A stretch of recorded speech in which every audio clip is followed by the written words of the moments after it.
Love Triangle. Partner ni Elias JTV at manager nagpalitan ng maanghang na salita sa social media. Mga away, tanap, good. Hello, Maya. Hey, magic. Unsa piling na gina niya siya na gid ang kayna? Dili siya kayna. Bagga siya nawong. Pero bago ang lahat, kung ikaw ay bago sa aking channel, huwag kalimutan na mag-subscribe at i-click ang notification bell for more trending news. So mainit na pinag-uusapan ngayon sa social media ang palitan ng maanghang na salita ng partner ng sikat na content creator at singer na si Elias JTV at ng bago nitong manager.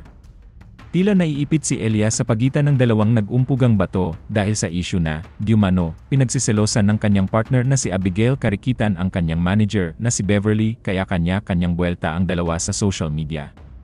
Nag-udyok ito ng malawakang pag-uusap online sa isyung Love Triangle at tungkol sa pag-ibig, katapatan, at kahalagahan ng pamilya. Nagsimula ang palitan ng dalawa sa isang post sa social media ni Beverly na direktang bumuwelta kay Abigail na nagsasabing ni, may marriage certificate ang isang misis. Live-in partner ka lang niya. Nagsiselos ka sa mga bagay na hindi mo maintindihan sa entertainment industry. Sa simula pa lang, naiinis ka na sa akin. Wala akong utang sa'yo. Si Abigail, na may anak kay Elias, ay bumasag sa kanyang katahimikan at tumugon sa sakit at pagkabigo. Ibinunyag niya na nilaktawan ni Elias ang sarili niyang kaarawan at Mother's Day noong Mayo 11 na piniling dumalo sa graduation ni Beverly sa halip na gumugol ng oras kasama ang kanyang pamilya. May mga paratang kay Abigail na hindi nito dapat pinairal ang selos dahil hindi pa sila kasal ni Elias. Pero marami rin ang nagtatanggol sa kanya bilang kinakasama at ina ng anak ng kontrobersyal na reggae artist. May mga nakakaunawa naman sa mga desisyong ginagawa ni Beverly bilang business manager dahil ang kapakanan daw ni Elias ang kanyang pinangangalagaan. Ang dating manager na si Edward Duterte ay sumali sa gulo na naglabas ng pahayag na nagdagdag ng karagdagang gasolina sa sunog. Miss Manager, sigurado ka bang trabaho lang yan? Ikaw ang dahilan kung bakit nasayang ang lahat ng pagsisikap ko para sa banda. Alam ko kung saan nagsimula ang tinatawag mong love team ni Elias. Iniwan niya ako para sa'yo.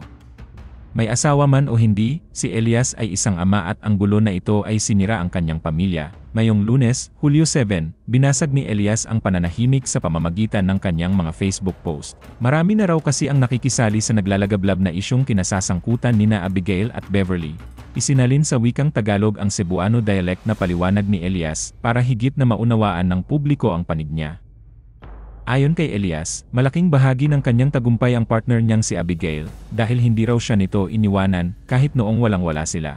Ang tanging nais lamang daw niya ay matatag na pamilya kasama si Abigail at ang kanilang anak.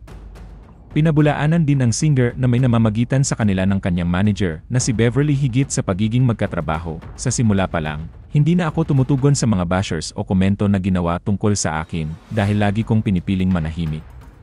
But this time, I really have to speak up kasi naapektuhan na ang pamilya ko, lalo na ang partner ko. Since the start of building a career, laging nasa tabi ko si Abbay. Kahit noong mga panahong wala pa kami, we dream together. And it will never happen na ako lang mag-enjoy sa kung anuman ang narating namin ngayon.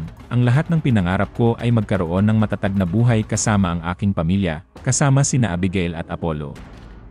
And to clarify things, mali ang iniisip mo tungkol sa akin at kay Ma'am Beverly. Ang meron tayo ay puro trabaho at wala ng iba, kaya pakiusap, itigil na natin ang pagkalat ng mga ganitong issue. Maraming salamat sa inyong lahat at mag-ingat palagi.